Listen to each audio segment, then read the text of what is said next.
భయపడుతున్నారా? మీరు ఏదో సమస్యలో ఉండి పోలీస్ స్టేషన్కి వెళ్తే అక్కడ ఆఫీసర్స్ మీ కంప్లైంట్ తీసుకోకుండా సార్ లేరు రేపు రండి అని సాగదీస్తున్నారా? లేక మిమ్మల్ని రివర్స్లో భయపెట్టడం డబ్బులు అడగడం చేస్తున్నారా? ఇలాంటి సమయంలోనే చాలామంది భయపడి వెనక్కి వచ్చేస్తూ ఉంటారు లేదా గొడవ పడతారు. కానీ మీరు అవేమి చేయకండి. గొడవ పడితే మీకే నష్టం. జస్ట్ సైలెంట్గా అక్కడి నుంచి వచ్చేయండి. స్టేషన్ నుండి నేరుగా మీకు దగ్గరలో ఉన్న పోస్ట్ ఆఫీస్కి వెళ్ళండి.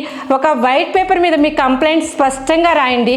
దాన్ని ఒక ఎన్వలప్ కవర్లో పెట్టి సంబంధిత పోలీస్ స్టేషన్ అడ్రస్ రాసి దాన్ని స్పీడ్ పోస్ట్లో కానీ రిజిస్టర్ పోస్ట్లో కానీ సెండ్ చేయండి. ఇలా ఎందుకు చేయాలంటే మీరు పోస్ట్ చేసినప్పుడు ఒక రిసిప్ట్ వస్తుంది. మీ కంప్లైంట్ పోలీస్ స్టేషన్కి చేరగానే డెలివరీ రిపోర్ట్ని మీరు ఆన్లైన్ నుండి డౌన్లోడ్ చేసుకోవచ్చు. ఇది మీరు పోలీసులకు కంప్లైంట్ ఇచ్చారని అనడానికి బలమైన చట్టబద్ధమైన ఆధారం, లీగల్ ప్రూఫ్ అవుతుంది. ఒకవేళ ఫ్యూచర్లో పోలీసులు మాకు కంప్లైంట్ రాలేదని అబద్ధం చెప్తే ఈ రిపోర్ట్ను వాళ్ళని కోర్టు బోన్లో నిలబడుతుంది. చట్టం పట్ల అవగాహన ఉంటే మీకు మీరే లాయర్ అవ్వచ్చు. ఎవరికి భయపడాల్సిన అవసరము లేదు. ఈ పద్ధతి ద్వారా మీ ఫిర్యాదు రికార్డుల్లోకి వెళ్తుంది. పోలీసులు యాక్షన్ తీసుకోక తప్పదు. చట్టం మీకోసం ఉంది. దాన్ని ఎలా ఉపయోగించుకోవాలో తెలుసుకోండి. ఈ సమాచారం మీకు చాలా ఇంపార్టెంట్. ప్రతి ఒక్కరికి ఉపయోగపడుతుంది. దీన్ని షేర్ చేసి కామెంట్స్ చేయండి. Thank you.